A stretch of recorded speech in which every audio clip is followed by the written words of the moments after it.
guys.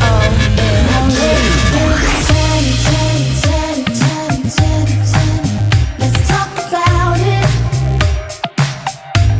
Now let's get chatty. Let's talk about it.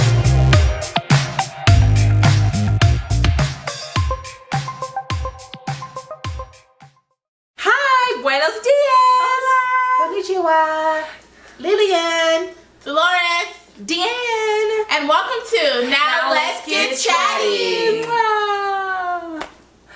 So have you ever noticed how the missing children signs or get posted up? They used to be on milk cartons, but now sometimes it's not children. It's parents that are missing. And that's today's topic. Missing parents. Missing in action. MIAP. What is their MIAP. ETA? Missing in action parents. Yes. MIAP. I just made that up. Going into deeper thought, what would that mean? Parents in action, missing in action parents, I would say that is parents who are absent in the home, or you're in the home. Yeah. Actually, you're in the home, but you're not present. You're there, your body's there, but your mind's not there. Your hands aren't there. You're just kind of floating through the house, doing your own thing. Floating around your children, doing Yeah. your own thing. Yeah. I guess it makes you wonder why that happens. I guess some of the things that I can think at the top of my head is like why a parent would disconnect themselves from, I guess, the emotional stability or the emotional support toward their child would be maybe just a beef between parents. It's a beef between the mother and father, or Yeah. I think you lose focus of the priority. Because I know a lot of guys that don't like the mother of their child. And because they don't like the female, they'll kind of just remove themselves completely. Not even thinking about the child. Oh, and speaking of that, somebody's got some issues going on in their life right now. Lillian. oh, so 50 Cent. You know, 50 Cent has been in the talks about it. About, I guess, it's been said that he has just disowned his son, and the whole situation between him and his son has come up in conversation. And I guess if you've disowned your child, you probably never would talk about it again if you've decided to disown a child. But I kind of try to look at it in two different perspectives. Probably the issue between him and his son is stemmed from the relationship with the mother, so the baby mom. But he's an adult now. Okay. But I guess he feels like the issues between him and his son has come from the mother giving him her perspective, and he feels like the son approaches him with his mom's perspective and not 50 Cent's perspective, and giving him, I guess, an opportunity to explain to him what is going on. So you feel like... We like generalize the whole situation. Okay. So I looked at it as a parent, can a child make you not want to continue a relationship? Yes, I feel like that child can. They can close off. They can shut you down. Right. You know, they can like just completely just shut you out. And what do you do as a parent? I don't know. But I just want to rewind real quick. You said something about the mother's perspective, the boy responding to the father from the mother's point of view. And I think that happens so many times, because if you have a custodial parent and you have a child that's always with the custodial parent, and if that custodial parent is not doesn't have wisdom or use wisdom, what they hear concerning the non-custodial parent will affect the way they respond to them, the way they respect them, even honor them. So apparently she says she's been saying some stuff about him, some bad. It has to have been negative for him to respond a certain way. And so all he's doing is regurgitating what mama feels, and daddy is getting this, or if the father is getting this, 50 Cent is getting this. You know, I don't fully know the story, but it just from what you said it sounds like he's getting the effects, and it's like a domino effect. It's coming from mama to child to the father, and it's all just like. That could be the case, or it could just be like, he's experienced some things from his dad, and if his dad's not in his life, it's just easy to not even. It's just easy to keep that whole relationship the way it's been. So, say his dad has not been in his life as much as he may have wanted. Yeah. Then he has his own perspective. Yeah, that's true. That's true. So, according to fatherhood.org, it says that there is a father absence crisis in America, and according to the U.S. Census Bureau, 19.7 million children, more than 1 in 4, live without a father in the home. Consequently, there is a father factor in nearly all social ills facing America today.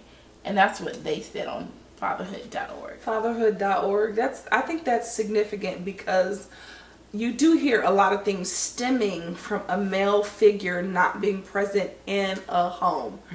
They blame it on mental health. They blame it on why people are in prison. They blame it on people hanging out in the street. I like a lot of it has again that domino effect. And then I think that you have to. I mean, I know a lot of people do the best that they can with what they have, and I think it's important to seek people who will rightfully help you if you're raising a child alone. And anyway, I don't know. To me, it seems like it's acceptable in society. It's it's okay for men to not be there, and even some mothers to not be there. It's like okay, because I even know of fathers that have their child and the mother is completely gone for whatever purpose. Like, it just seemed like it's okay to have an absent parent, and we don't think that a 2-parent home is beneficial to a child for whatever reason. And I think this is something that is very common, and it's I remember reading something on I don't know, but why you think of that. But what you were just saying about it being okay, even sometimes when you sleep with an individual, you have to take on that mind that what if I wake up, I get up, and boom, we pregnant. You're not, and you don't have the means of being with this person long term. And then what happens, and if you plan on keeping the baby, then you have a child who possibly will have an absent parent because it's just so many ways that can go left, and that you have to consider all perspectives. You can't just think about the fun. You have to consider everything. What if we do have a child? So then you have to deal with the mother as well. You have to consider everything. Do you want a baby mama? Do you want a baby daddy? So that goes into another hot subject is the situation with Future and one of his latest baby mothers. How that it's made to seem that he wasn't making himself available to do a DNA test to prove that he wasn't the father or isn't the father. And I guess finally the DNA test has happened and it proves that he is the father, and then he kind of goes into this spat about her being ugly. And then you may have people that support that, but then I guess he blames it was either being high or drunk, one or the other, to why he even, I guess, laid with her. And then he wanted her to abort the child. But it's just like those type of blows isn't necessary to go that direction, because at some point your child's gonna grow up. And she is your child. She's here. But at some point your child's gonna grow up. Is it necessary to kind of hit below the belt? And you're being an adult. Is it necessary to hit below the belt? I feel like it's not necessary to hit below the belt, because you have to think at some point your child's going to be of age and she's going to hear this, or if she doesn't hear this, or if she doesn't know about it, somebody's going to say it at some point. Or even if it's not your child, you're being negative towards another individual and hurting someone's feelings or being ugly or nasty is unnecessary. I think that shows your maturity the way people respond to different situations. For him to say you're ugly, it's like almost like something a child would say to me. Right? Like you're ugly. On the playground. Ridiculous. Yeah. Definitely could have handled the situation better.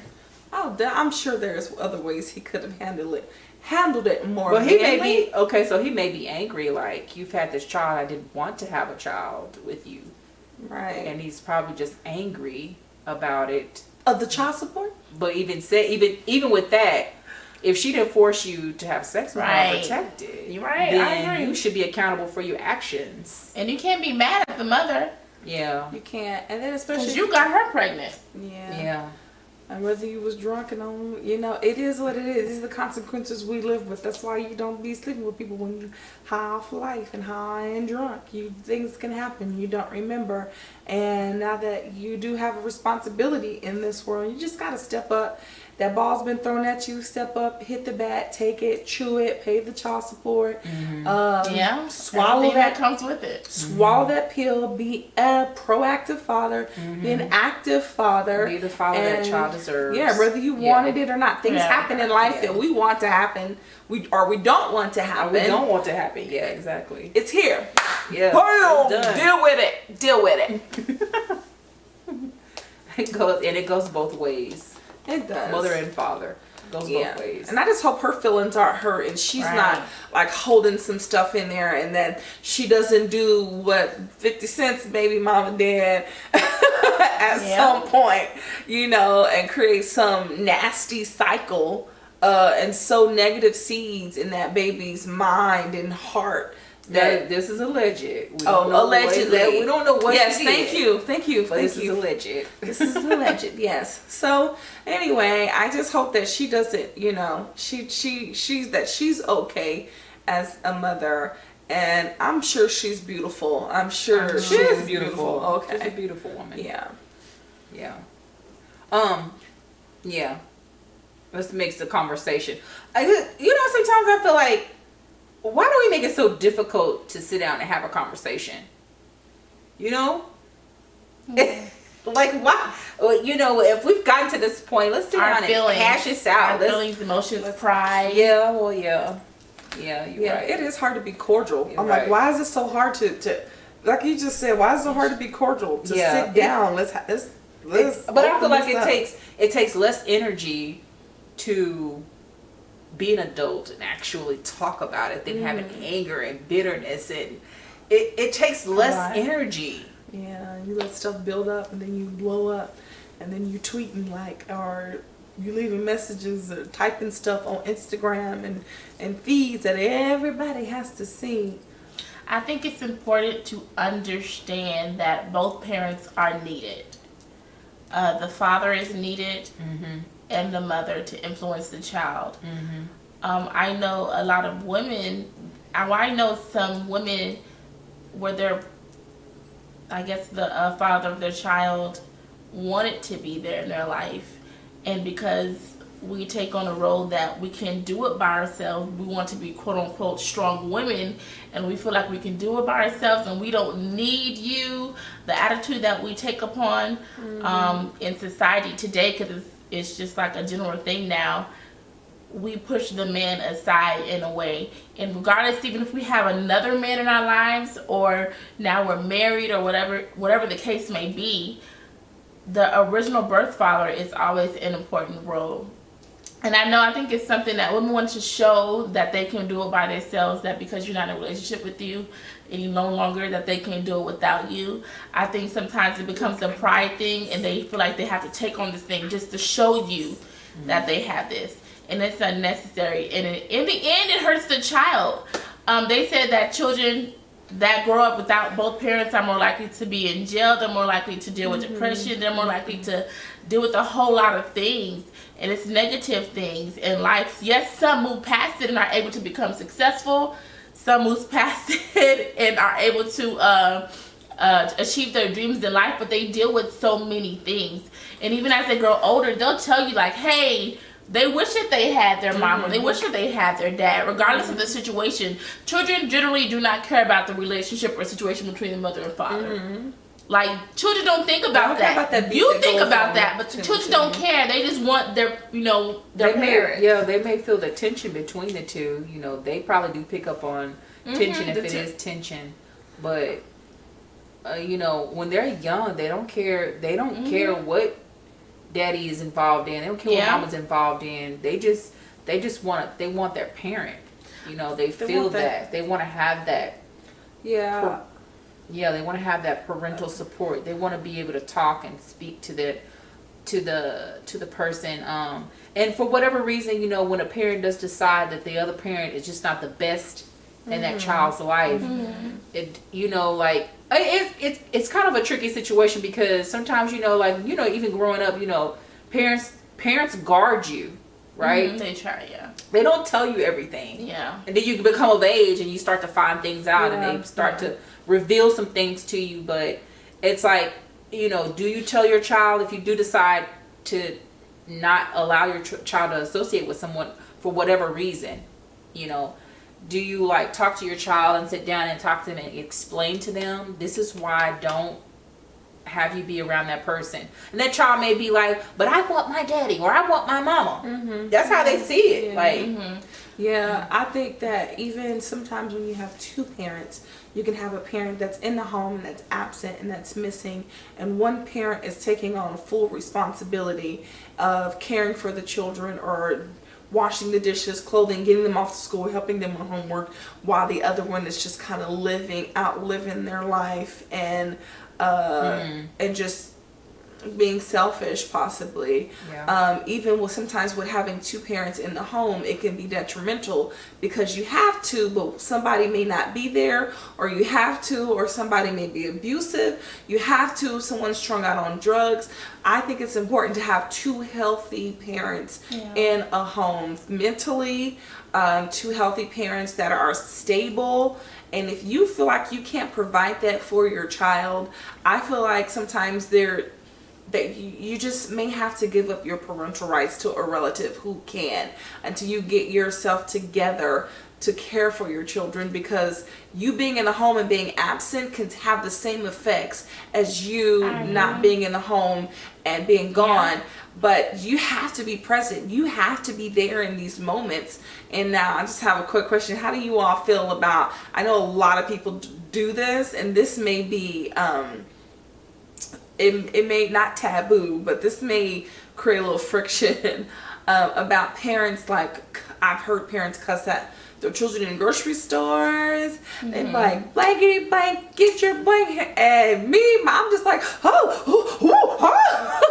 like, I would never. And I feel like when you talk real hard, you're sowing like a negative seed in their heart and in their mind. How do y'all feel about parental cursing at children? Is that okay? Have your child ever made you want to cuss at him? Yeah. For sure, but I think it also depends on how you were raised as well. Yeah. Because most likely, if your parents cussed at you, it's almost like that's the thing to do. That's how you communicate.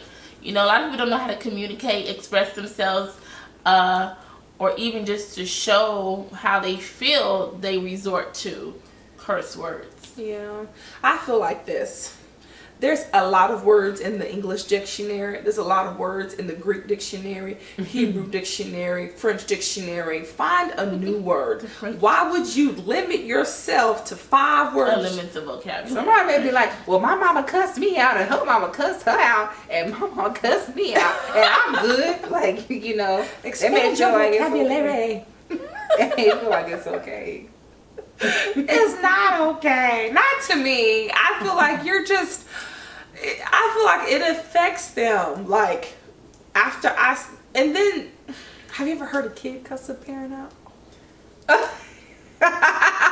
Unless you know that's something that they learned. Yeah, for sure. Yeah. Yeah. Their mama probably, their parents probably definitely cuss them. Grandmama probably cuss them out. They cuss their parents back But out. I think it's important that if you feel like, or if you're not a present parent, whether you're in the home or not, that there are options for you You can always give your child up for adoption. You can always Give up your parental rights to a relative. just allow the child to stay with someone else and not necessarily give your rights over, but just make sure you provide for the child. There's so many options. There's homes. In San Antonio, Texas, there's a place called Boysville for children that don't have parents, where the parents decided to give them over. So there's always options for you if you're struggling. And I understand. Look, I understand. It's hard sometimes to have children because there can be disobedient, hard-headed, talk back, all that horrible stuff. It's hard, so I understand. But What we're going to do is leave a phone number, website, something in the description box below to help you if you feel like you can't cope, you feel like you can't raise, or if you are a single parent, father or mother, and you don't know what to do, or you need some kind of help.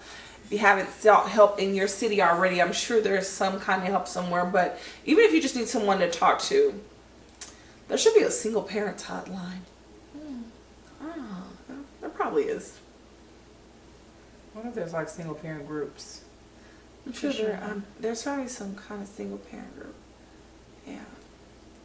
Anyway, thank you guys for watching today. Do us a favor, if you have not subscribed or liked this channel, do so, and then turn those notifications on, and then share it, and then watch it, and then watch it again, watch it again, watch it again. So you guys, there is hope for you.